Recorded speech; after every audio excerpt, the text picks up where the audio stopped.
Society 13 Podcast Network. Redefining podcasts. Society-13.com. I like to listen.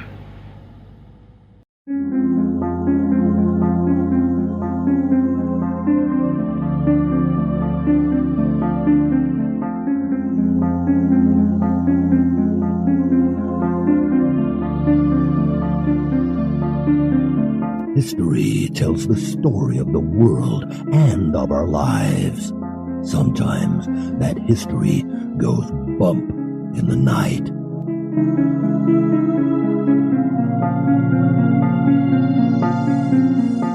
Broadcasting from the center of oddity and the supernatural in Central Florida, it's the History Goes Bump podcast.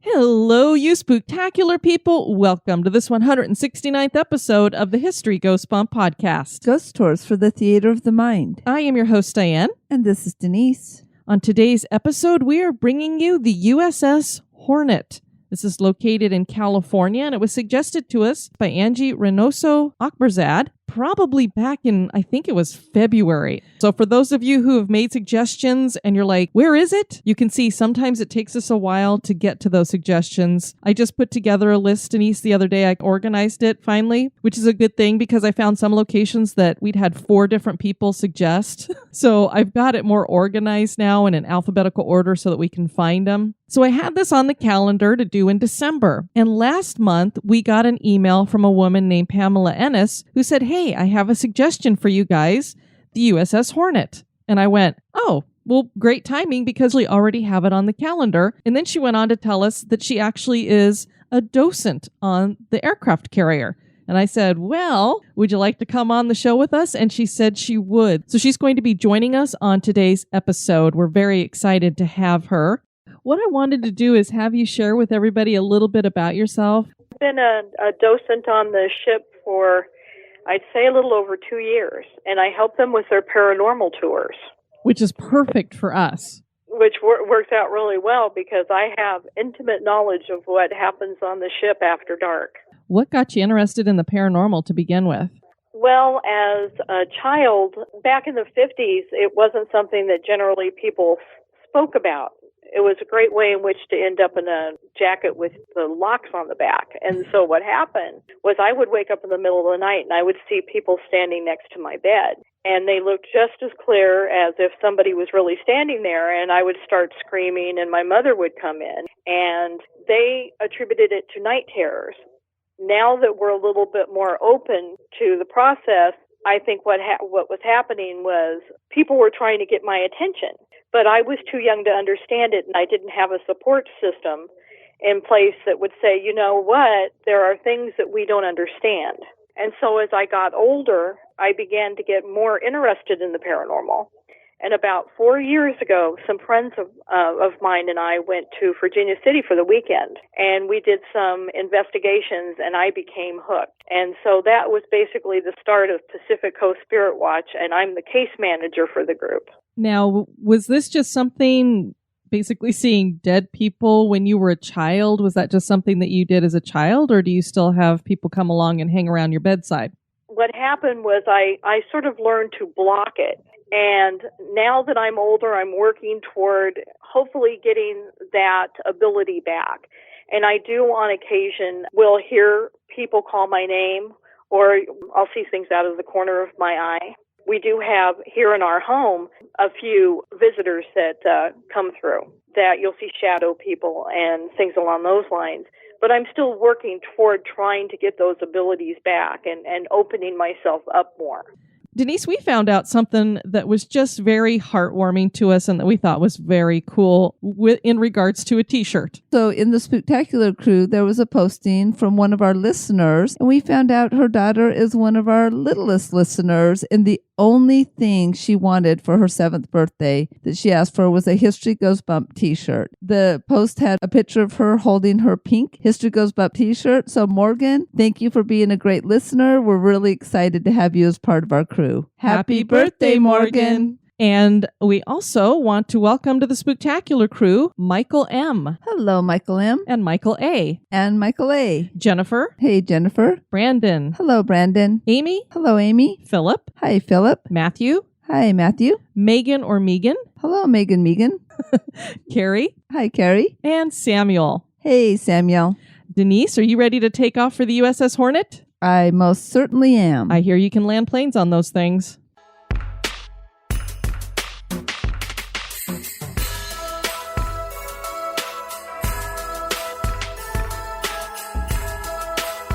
History Goes Bump is entirely listener-supported. Become an executive producer for as little as $1 a month. Get listed on the website and invited to exclusive virtual meetups. For $5 a month, you get that and access to exclusive bonus content like Haunted True Crime Bonus Cast. For $10 and above a month, you'll get all that plus awesome History Goes Bump gear. Check out patreon.com/historygoesbump, or you can support us via PayPal. Click the Support the Show tab at historygoesbump.com for more information.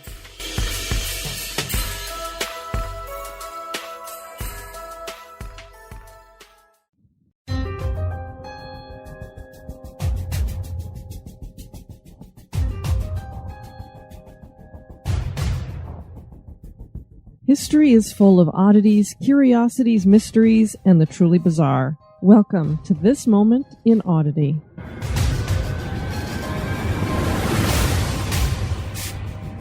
This moment in Oddity was suggested by Michael Rogers. The gorgeous and pristine Kenai Peninsula in Alaska is home to an old abandoned cannery town named Port Chatham. Some call it Portlock. The town is deserted not because of economic reasons, but because of an unexplained evil spirit and a history of dead bodies washing up on the shore. Stories of the evil creature date back to the founding of the town, and this spirit is described as something similar to Sasquatch, with lots of hair and bipedal.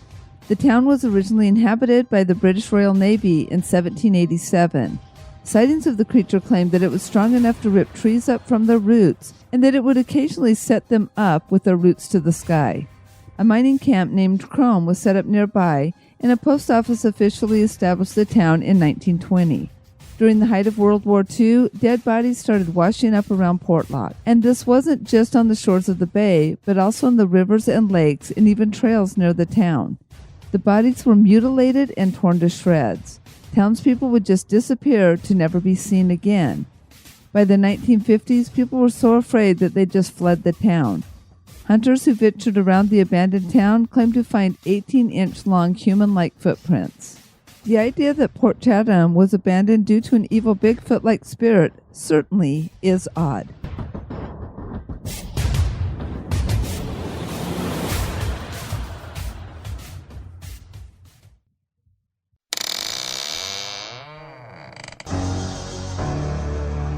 Are you afraid of the dark?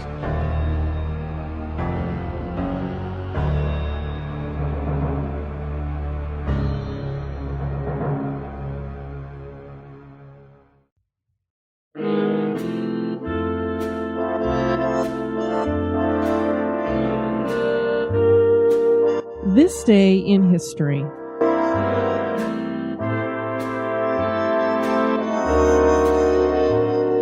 On this day, December 11th in 1913, a man named W.S. Fiddler died from eating too much cheese. Fiddler worked in the theater in Canada, and one day he was helping move theater equipment.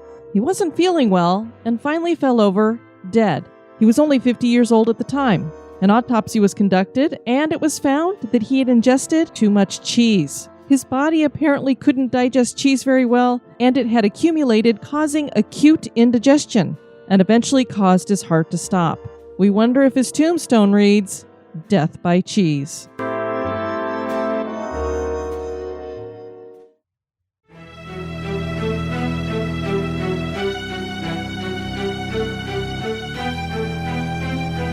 The History Goes Bump podcast.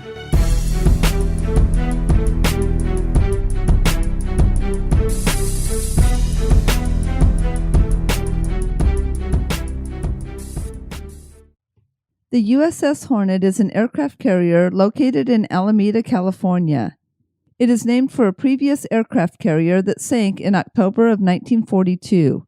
This new Hornet joined the rest of the United States fleet in November 1943 and fought in many battles during World War II. She later served during the Vietnam War and then went on to help with the Apollo program. She was decommissioned in 1970 and has gone on to receive historical designation and to become a museum. There is another designation that the Hornet is known by, and that is the most haunted warship in the U.S. Naval Fleet. Join us and our listener, Pamela Ennis, as we explore the history and hauntings of the USS Hornet.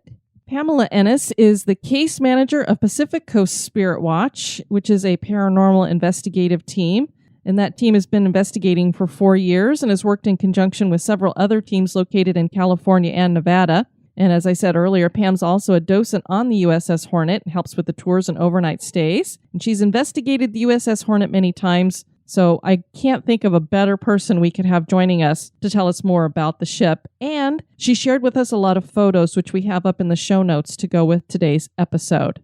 So now we have to ask how you got involved with the USS Hornet. This is supposedly, Denise, one of the most haunted warships in the American Navy. So what attracted you to it, other than the fact that it's haunted?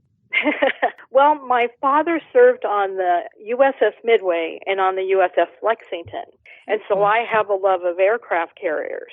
The Midway is in San Diego, which is probably about 10 hours away from Sacramento, and the Lexington's in Corpus Christi, Texas, so none of those are available for me to be able to jump in the car and go to. So what happened was a friend of mine had suggested that we go, they do paranormal tours, as I said before, and they do overnights where you can actually spend the night on the ship and do paranormal tours. And so I went, and once again, I became hooked. It was, first of all, the ship itself is so full of history that it's just amazing to walk through it and get a sense of what life was like on the ship. And it literally was part of the core of the American space program because it picked up Apollo 11 astronauts. So just walking on the ship alone was enough to get me hooked. And then once I spent the night there and had the experiences, I became hooked. And I was going so much that Heidi Shea, who is the director of education, suggested that I just go ahead and become a docent because I spend so much time on the ship anyway. So I took her up on the offer, and I've been doing it for about 2 years. Was it pretty freaky? Were you scared at all when you spent the night on the ship, or were there a lot of people around? Like, what was that like? Usually there'll be, on a public overnight, there'll be around 40 people, and they break them up into usually about 8 groups. And the ship itself is about the size of a football field. And so you have the groups broke up into separate sections of the ship. They turn the lights out, so the only lights you have are the red lights and also your flashlights. And it can be a pretty ominous experience the first time that you spend the night on the ship, because one of the things that draws you to it is the fact that it is one of the most haunted ships in the fleet, and also it's reported to have had more suicides on the ship than any other ship on the American fleet. I wonder why that is. Do they know?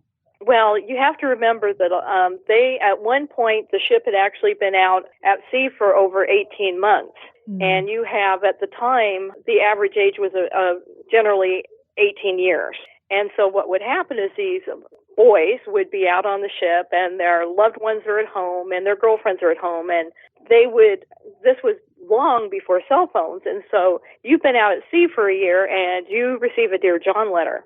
And there's no way for you to be able to get in contact with your wife or your girlfriend to try to fix the problem. And some of the time what would happen is their reaction to it was to kill themselves on the ship. When you were talking about that they use just the red light, it's already kind of freaky if you think turning the lights down low, but that red light gives such a, like you said, an ominous glow to everything. It does. Does that play with, I don't know if people try to bring in infrared equipment or take pictures with infrared? We use a lot of infrared equipment on the ship. And what happens is during the course of the paranormal tours, what they'll do is they'll get everybody situated and have them take all their sleeping gear and stuff into the bunking areas. And then we all meet up on the hangar deck, and they shut all the lights off except for the red light. So So the only light that you have basically is your flashlight and the red lights. And the red lights post a glow that can really play with your senses. And if you're someone who's not used to being on the ship, that also you're already a little wound up. And so it does have a tendency sometimes to play havoc with your senses. Denise and I have never been on an aircraft carrier, and I'm sure we have listeners who probably never have either.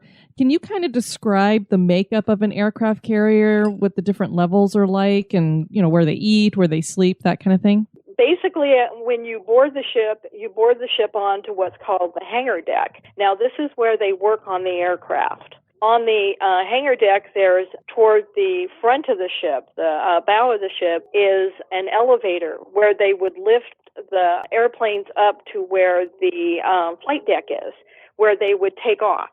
The top deck is the flight deck. And if you've ever seen an aircraft carrier, you see what's called an island. And the island sticks up way at the top of the ship, and it goes up maybe about, I say, 4, maybe 5 flights. And in that area is where the bridge is. You have an admiral's bridge and you have the captain's bridge. Once again, then you go down to where the flight deck is. That's where the airplanes take off from.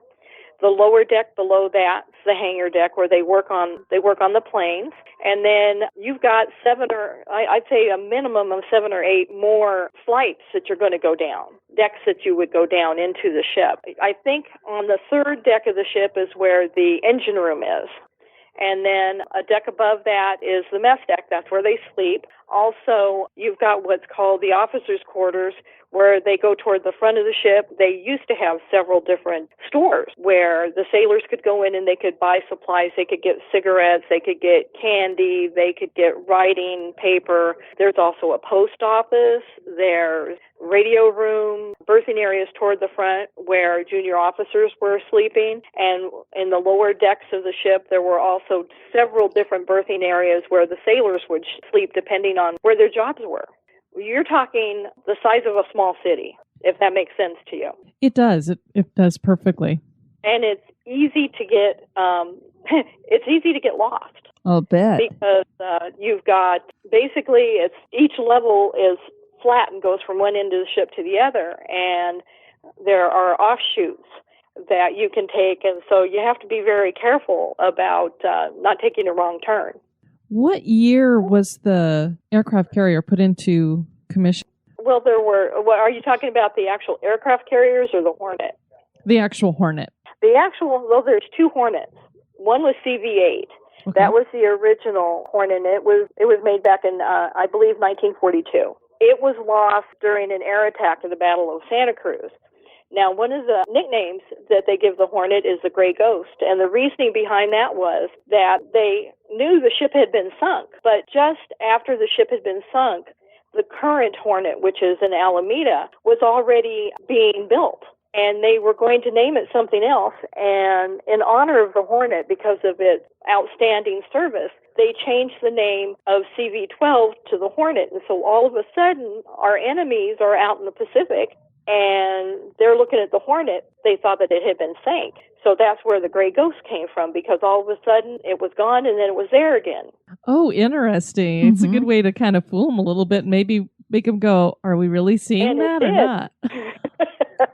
It really did, because one minute it supposedly was gone, and the next minute the Hornet is up and running again. So they were at a loss as to the reason for that particular what is it? Resurrection is a good description? Yeah, something like that. Can you imagine? Because they're probably thinking, when Pearl Harbor got hit, they were able to bring a bunch of those battleships back up and get them back out again because they just had to patch them up or get the water off of them. But an aircraft carrier, you can't just pick one of those things up off the bottom of the ocean and recommission it. Well, the original Hornet was sunk. I'm sure that they had seen it sunk, and so for all of a sudden for the ship to be up and running again was probably because they knew that it would take, back then they were building ships at a monumental rate. It can take nowadays, with the technology we have, maybe at least a year to 2 years in order to build an aircraft carrier.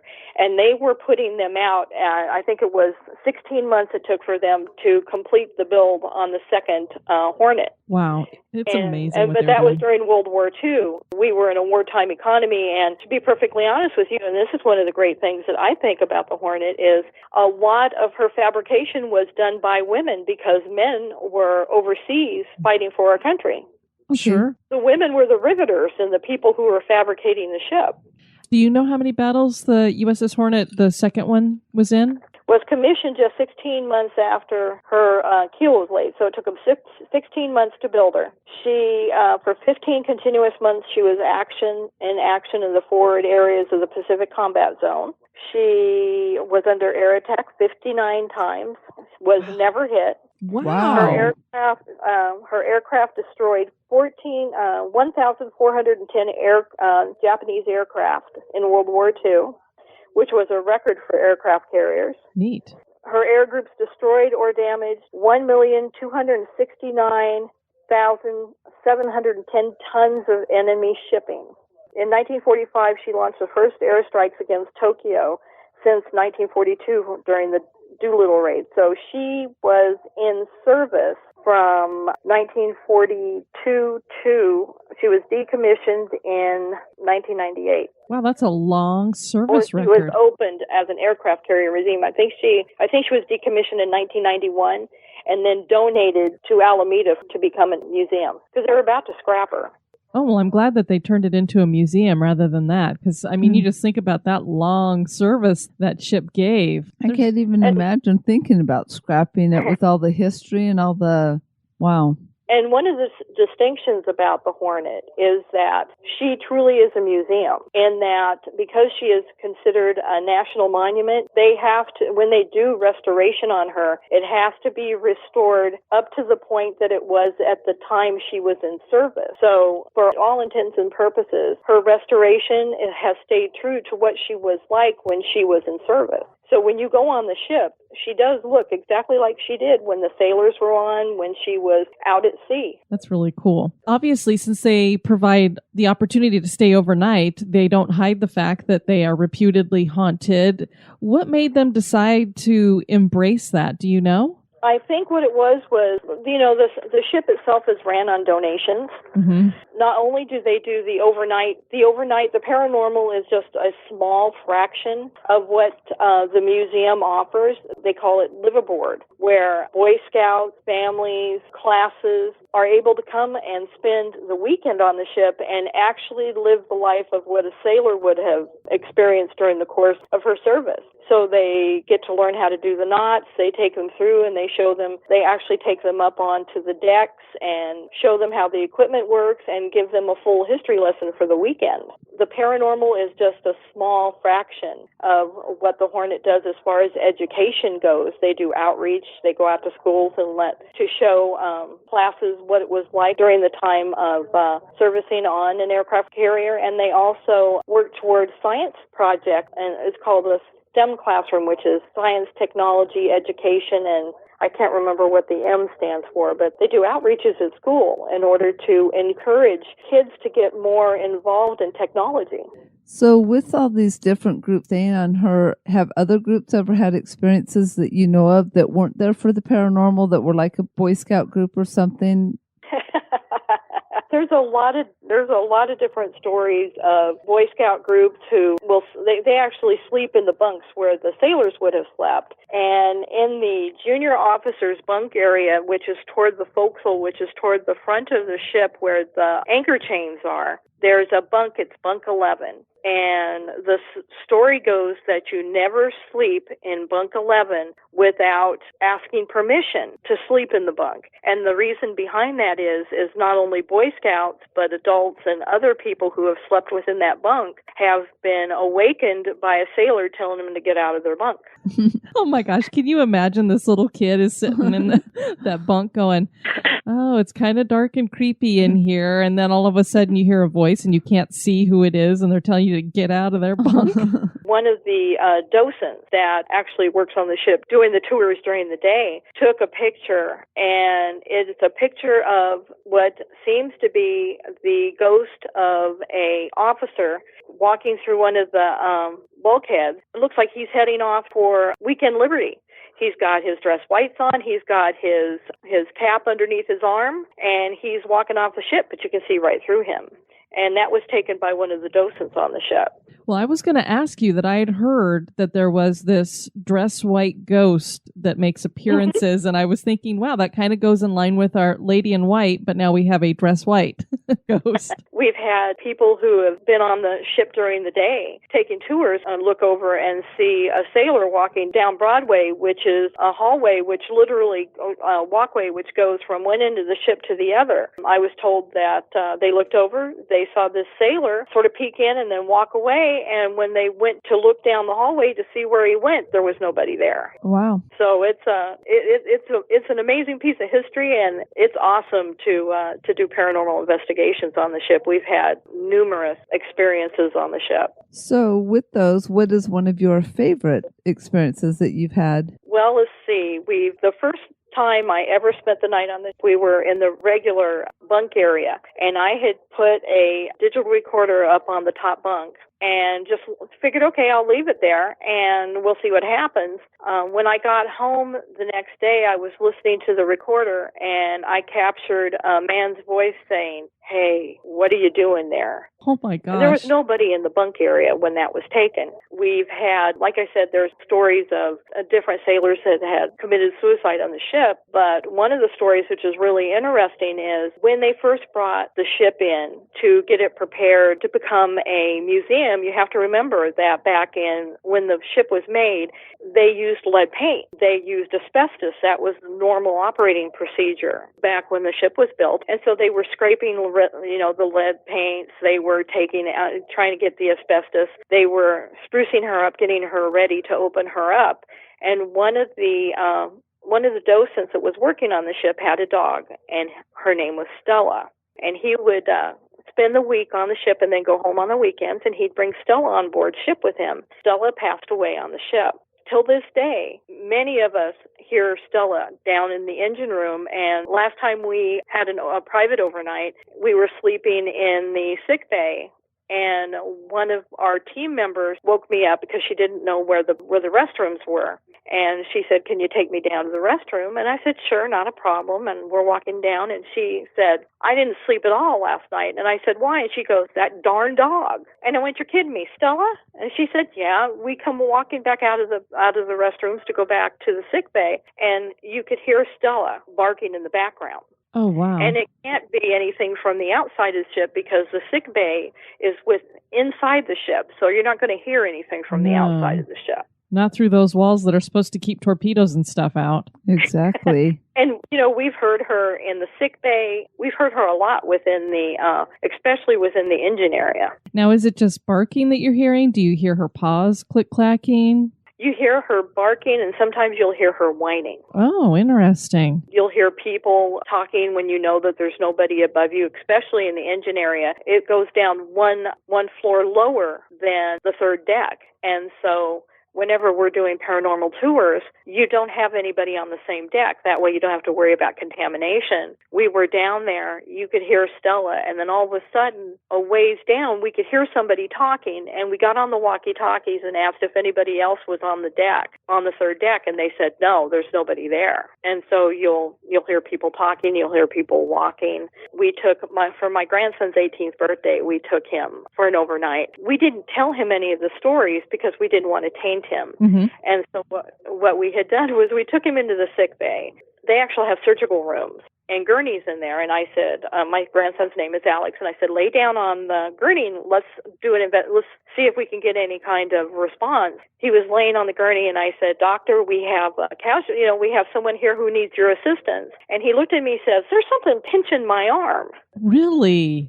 And what we had not told him was, one of the many things that you'll hear during the course of talking to people who've been on the ship is if you're laying on the gurney, sometimes it feels like somebody's trying to put an IV in your arm. Oh, that's not a feeling I would want to have. Not at all. And so I'm feeling this pinch, and I'm going, okay, well, we had not told him, so he didn't know the story. And so we thought that was rather interesting that he was having that experience when he knew nothing about it. This just always blows my mind when I hear this kind of stuff, because you wonder to yourself, he can't see it, but it's having some kind of physical connection to him.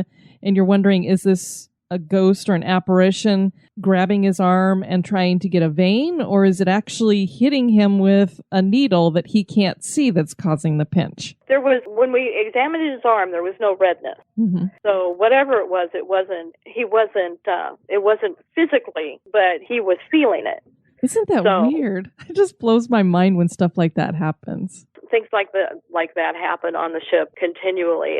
I look forward to going. Every time I go, I know that something new, I'm going to find something new. It's never dull. I don't know if you would know, but has it always been this active, or has it gotten more active because you've had so many investigators coming in there? From what it's like anything else. It has its ebbs and flows. Sometimes we'll take groups on, and you'll find one part of the ship is a little bit more active than other parts of the ship. It will rotate through, where maybe there's a lot of activity in the engine room for 2 or 3 months, and then maybe it will change and the forecastle will be the hot spot, or going to the mess deck. There was a report at one point that somebody had been down, one of the members of the crew was down in the mess deck working, and a glass coffee carafe went flying across the room. Mm. So it's one of the things I think is really amazing. You'll go up to area where the pilots used to get their orders before they would take off on their assignments. And we will take flashlights, the small mag lights, set them down on the counter. You can unscrew them just barely. I've checked several times to make sure that this desk is level. And it's perfectly level. There's no reason for any of this to be happening. But what will happen is you ask questions, the flashlight will come on. You tell them to turn the flashlight off, the flashlight will go off. We've actually had times where you'll put 2 flashlights down on the desk. One flashlight will start to roll right to left. Then the other flashlight on its own will roll right to left, and then they're both rolling. And then they'll stop. And so it's something truly to see. If you've never seen it, it's awesome to watch. And the first time you see it, it scares you. Mm-hmm. But then if you're anything like me, you go from being scared to running toward it going, okay, what can I see next? So you willingly go and tempt those spirits. Then 4 years ago, or no, more like 5 years ago, if you'd have told me that midnight I would go to Mare Island and walk around the cemetery in the dark looking for ghosts, I'd have told you were insane. And now I go past the cemetery, and the first thing I think of is, ooh, cool, let's go. Let's go in there. Oh, that looks creepy. We just got back 2 weeks ago from doing Preston Castle, and that is another location that is just looking at it is enough to just scare you. But to get inside and know the history behind it it's either going to scare you or it's going to intrigue you, one or the other. But for me, I can't wait to go back. I'm one of those people where I guess I get the chills or a little bit freaked out about stuff after the fact while it's happening. Like you were talking about the flashlight, and the first time we ever experienced anything like that was on our ghost tour that we'd done here in Orlando. And I'd seen it done on TV on Ghost Hunters all the time. But when you see it on TV, you're like, okay, well, I wasn't there. I didn't get to touch the flashlight. Maybe they were playing around with stuff. But when you're in a location where you're like, okay, if they had this rigged, we're in a bar somewhere that I don't know how they could have. And like you said, it really is intriguing when you watch. And it's not that the flashlight just clicks on and clicks off. If they fade on, they fade out. It's like, right. How is it doing that? So I totally understand what you're saying. Down in the engine room, there was a death in the engine room. And one of the things that we will do is take a mag light, put it up on a piece of equipment that nobody can reach. So there's no way that it could be tampered with in any way. And we will ask questions of the spirit that's in the engine room, and the flashlight will come on. And then we'll say, can you turn the flashlight off? Flashlight goes off. We'll ask another question. Flashlight comes on. Can you turn that off for us? Flashlight goes off. And we have that happen constantly in the engine room, and it's for me, it's just amazing to watch. I know this is going to sound a little strange, but it gives me hope, because one of the things I think that caused me to want to be part of the paranormal community was I lost my father at a young age, and my mother passed away when I was in my 30s. And I've always needed answers, because I just want to know that this is not the end of it. Mm-hmm. And so the more that I do this, the more answers I get, the more hope I have that, when you leave this life, it's not necessarily the end of it for you. Not that you're going to be haunting anybody, but that your energy still remains and is active around the people that you love. And that gives me hope. Yeah, I don't think it's crazy at all. I think that's why a lot of people get interested in this. Obviously, it's intriguing and it's interesting to study it, look at it, wonder about it. But I think at the core for a lot of people, that's why we're interested in it, because it's like, if this is our spirits going on after, it means there is something more than just you die and you turn into dirt. And like you said, Right. That does give you hope. That the more I learn, the more I want to know. I have a feeling that until my time comes and they're investigating me, I'm going to keep on doing it. And are you going to be a prankster like I am? Oh gosh, yeah. I saw something on Facebook one day, and it just cracked me up. There was two things. One said that during the course of their funeral, they're hoping that somebody would play Pop Goes the Weasel, so everybody would watch the casket to see if I would pop up. And the other one is I do plan on being cremated, and I thought, wow, wouldn't it be fun to put popcorn in the casket? That would be funny. Just my way of on the way out saying gotcha, because I'm a bit of a prankster anyway, so I think that would be fun. One last hurrah. Denise, I'm putting popcorn in the casket right now down here on this piece of paper. Okay, so along with all your other wishes, you pop it in there and it just starts going. If nothing else, it'll scare the heck out of the guy in the crematorium. I know, the poor guy, he's just some schlep probably who's like sitting there going, great, another body down fire, and then he's like, what? And you just see him running out the door going, I quit! Never again! It seems like a lot of the experiences that you've talked about that people have had on the Hornet are pretty tame. Sounds like nothing bad has been going on. Have you heard about anybody having bad experiences or something that seems a little malevolent? My daughter, over the weekend, went in to do the new volunteer orientation because she's going to become a docent as well and help with the tours. We took my grandson once again for his birthday. We'd had an opportunity to go up into the upper area of the ship, and I guess they had just opened that area up, and there's no seating in there. And the interesting thing was you go up toward the top of the ship, which is just underneath where the flight deck is, and you're walking down through this hallway, and you go into this room. Now, to give you a sort of a visual of what this room is like, you walk in through the bulkhead, and there's just a small area that has no lights, no nothing in it. The only door is that door. Everything else is welded shut. And then you have another bulkhead where you go through that bulkhead and you step down into another room. Once you get in there, there's no light sources.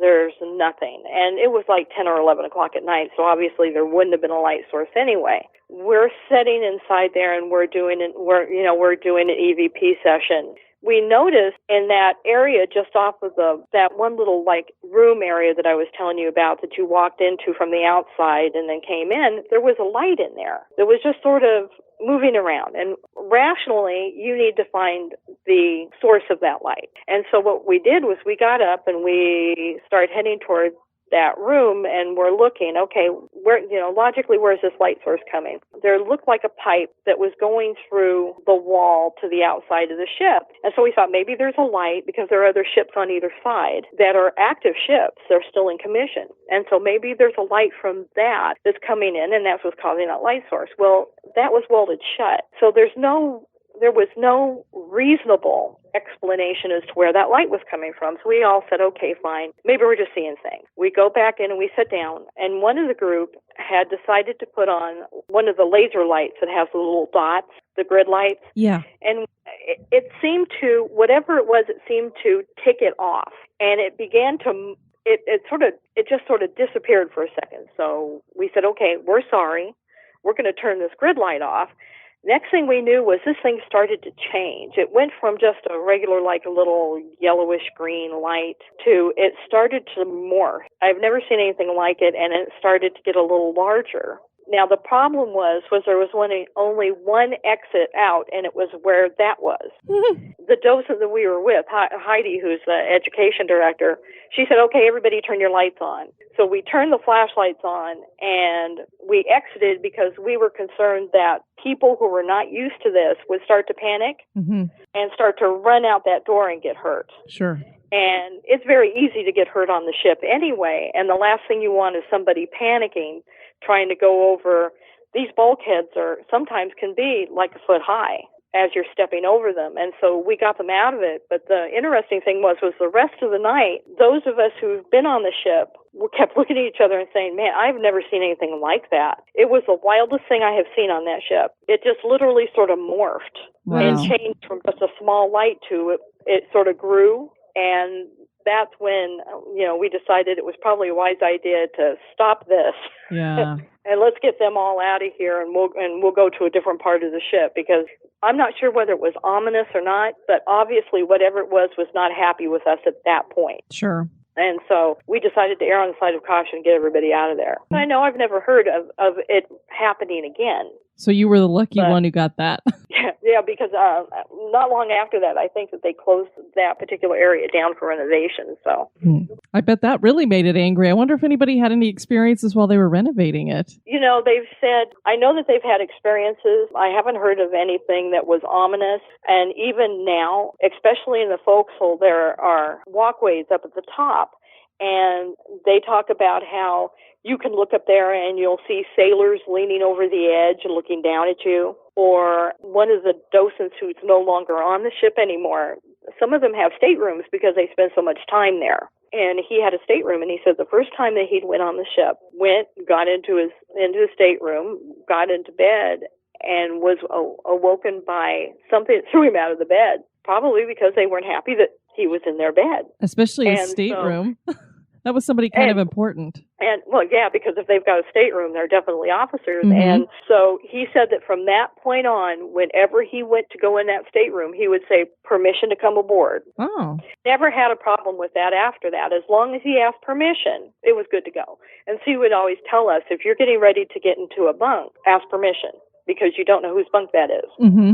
Interesting. The flight deck, the hangar deck, the first and second decks are open to the public. The third deck, you have to have a docent. You have to take docent tours in order to be able to go down to the third deck. And they're working on restoring the rest of the ship, but it's because of lead paint and asbestos and different things. It's a work in progress, and it's probably going to take several years for them to be able to do that. But they have done an amazing job. The gentlemen who work on the ship, they actually get aircraft donated to them, and they restore them on the ship, and they have a fabrication shop where they create the parts in order to be able to rebuild the airplanes and put them up on the deck. Oh, neat. So all of that is done within the ship. Very cool. Do you have a favorite area in the ship? That's a good question. I like sleeping in the sick bay.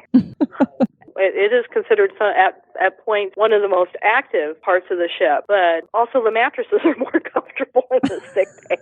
That and the junior officers' bunks, they have nice mattresses, but I like the sick bay. It's sort of open, and I've had a couple of things happen in the sick bay when I was sleeping in there, and for some reason I'm not as scared in the sick bay as I would be, or apprehensive is a good description, as I would be in other areas, which I know sounds sort of strange. And plus I like the mess, and that was because, as I said, my father served on the Lexington and on the Midway, and he worked on the mess deck. Oh, okay. And so I have a special sort of love for that. So when I say, hi, Dad, how you doing?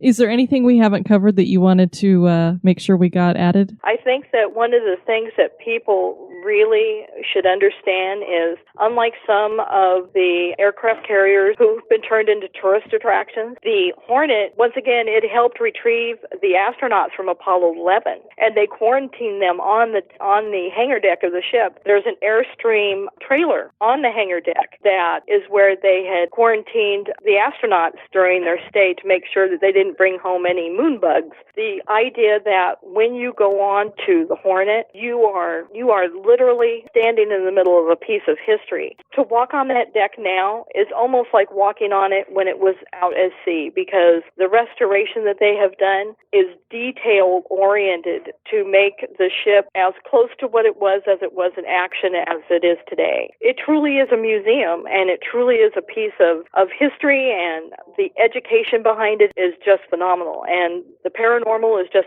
icing on the cake. That's great. Well, Pam, I want to thank you for not only suggesting this, but for coming on and talking to us about it. It's always nice when we have somebody who can give us experiences to go with it and can tell us what it looks like from their viewpoint. Yeah, firsthand knowledge. Well, if you ever are out this way in San Francisco, give me a call and maybe we can take you for a tour on the Hornet. Oh, that would be amazing. That'd be very cool. And you don't necessarily have to do it at night. If you want to, I'll see what I can do about making it happen. But if you'd like to go during the day, just let me know, and I would be more than willing to set you up, because it's an experience. Well, Pam, thank you so much again for joining us, and you have a great rest of your evening. Yes, thank you so much. Thank you, and I look forward to speaking with you in the future. All right. You have a great night. You too. Bye-bye. Bye-bye. Bye-bye. That was great hearing from Pam. I love getting those firsthand experiences from people. Oh, definitely. I do too. We heard about some other experiences that have taken place on the USS Hornet. One is from Lion McKeel. He was very skeptical of ghosts until he and some volunteers did an overnight during Fleet Week in 1995. He reported, "We'd all just bunk down and we had a rule. No exploring. All of a sudden I heard this banging noise like someone was opening the hatches who shouldn't have been. Peter Clayton, our supervisor, came charging around saying, 'Okay, who's sneaking around opening hatches?' We realized that everyone in the group was there. As we were all standing there staring at each other, we heard it again. At that point, we were pretty scared. It couldn't have been anyone who'd gotten aboard." Keith Ledoux was painting the ship a few years later, and he had this experience. "I was at like 28 feet, stretched to the maximum. I was up there until about 8:30 at night, and I was by myself on the ship. I wanted to finish the section I was working on before I left.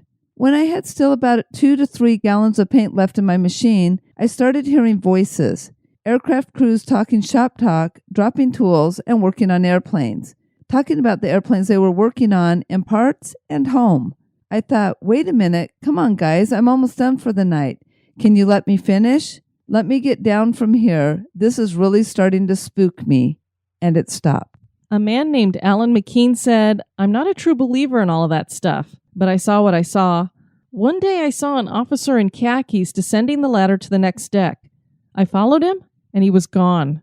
I have no explanation for it." There are many tales of haunting experiences on the USS Hornet. Have some of the former sailors decided to make this home in the afterlife? Is the USS Hornet haunted? That is for you to decide. Well, Denise, I know you and I have been discussing that we're going to have to take some kind of a triangular type trip out to California, fly into, say, San Francisco, drive down to LA, and then fly out of LA, because there's so much stuff we want to see there, and we have people on both ends of the state, and it's a big state like Florida. So that's definitely something we're looking at in the next, I don't know, maybe 3 years?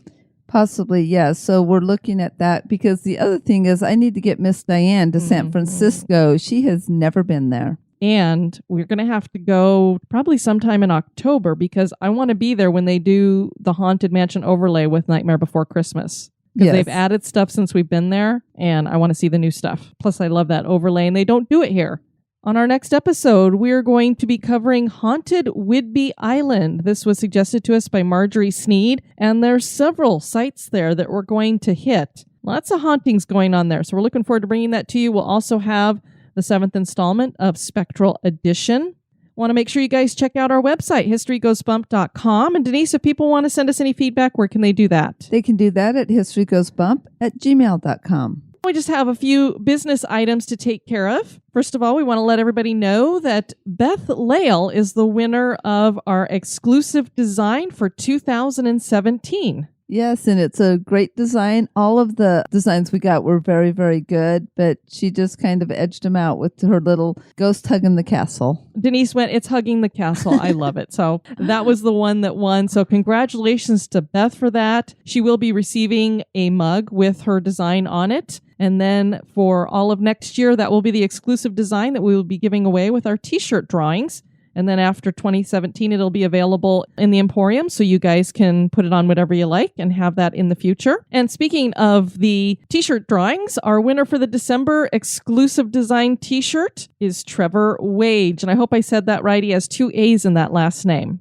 Yes, so congratulations, Trevor. And then I'm always telling you guys when I find a hidden gem podcast, you guys know I listen to a ton of them. I found another one that I think will be right up our listeners' alleys. That is Twisted Philly. It's hosted by a fabulous host named Dina. Denise, I think she's my sister from another mister. Oh, really? First of all, the show is about true crime, haunted history, the weird, the macabre, all around the Philadelphia area. And so, that's right up my alley. And then my favorite show that she's done, and I think it's the favorite one that she's done so far, I think it was our second episode, I'm still binge listening, was called Mutter Butter, and it was named for Nutter Butters, and you know how I feel about those cookies. Yeah, she's a bit obsessed with them. But it was about the Mutter Museum there in Philadelphia. So just fabulous. You guys should check it out. And we got a message from Ellen in Texas. She let us know that she loves our podcast and she listens to us on her way to work. She just wanted to say that with our love of Disney princesses, it inspired her to make a Disney princess themed jean purse. So she wanted to thank us for giving her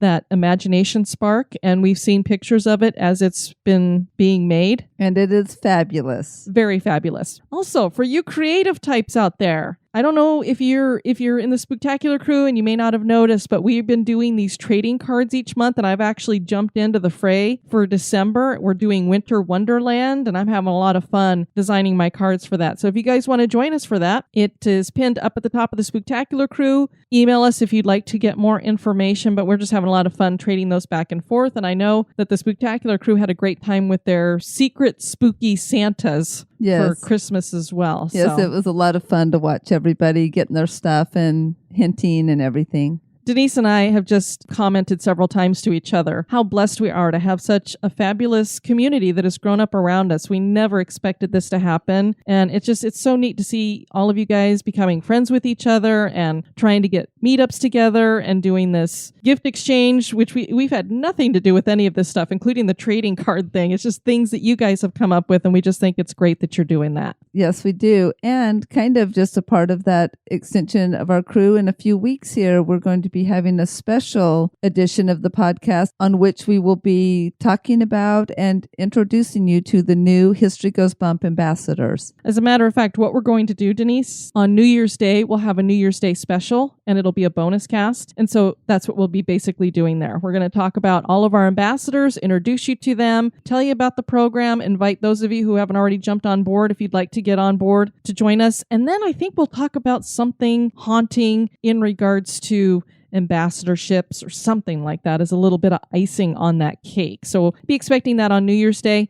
Remember, on Christmas Eve, if you guys aren't meeting up with your family, you don't have anything to do, you can hang out with Denise and I. We keep on the tradition of telling ghost stories around the fire. We set up the fire pit in the backyard. I think this year we're going to have a Christmas tree out there with us too. Yes. We will be sharing some of your flash fiction, the ones that were runners up for our earlier contest that we had for our anniversary show. We'll share some of those. We'll have other creepy and chilling and spooky stories to share. We set up an event on Facebook. We will also send this out in the newsletter so that you guys know where to join us, but we'll be on video live streaming this, and you'll be able to join us in the chat room if you want to talk with each other. That will be at 9 p.m. Eastern Time on Christmas Eve. So be either checking out the events in Spooktacular Crew or History Goes Bump for that, and also be watching in your newsletter, and we'll send that out. If you are not on Facebook and you haven't signed up for the newsletter, email us, and we will send you the link for that as well. For executive producers, we will be having a virtual meetup on the 18th of December, and we have sent that link out to all of you, so you should have that. Hope you guys can join us. We're going to do it at 9 a.m. on Sunday morning. Hopefully we'll be able to catch a little more of you with that. And we'll just be discussing Christmas and other fun things like that. And one of the things maybe you guys could all consider in the new year is, I know I listen to a ton of podcasts, but I can't donate to all of them that I listen to or I'd be poor. So I know that you guys are probably in the same boat, but just pick a couple that are some of your favorite ones and maybe consider in the new year sending them a couple bucks. It may not sound like a lot, but if a lot of the listeners give $2 to the podcast that they listen to, it can make a huge difference for them in paying their overhead. And I know a lot of podcasters are like us and would like this to become something that they do as their work and to get paid for it. So it'd be awesome if you guys would consider doing that. We have 6 podcasts that History Goes Bump sponsors because we just really believe in that. So just something to think about when you're thinking about those resolutions. We have a couple of reviews from iTunes to share with you. The first one is from Wooloo Welder, a must-listen 5 stars. Fun, factual, entertaining to distraction. Well, that's good, especially if you're working. We love to help distract you while you're at work. And Chris4299, one of my favorites, 5 stars. I look forward to this podcast, and they give us so much content. I've learned from them and found new places to visit. Great podcast. Well, thanks, Chris, for that.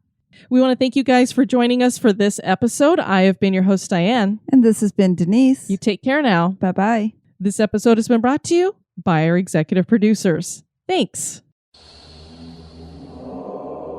Be sociable. Drop the chain rattling, neck biting, and shape shifting. And join us on Facebook and Twitter at History Goes Bump.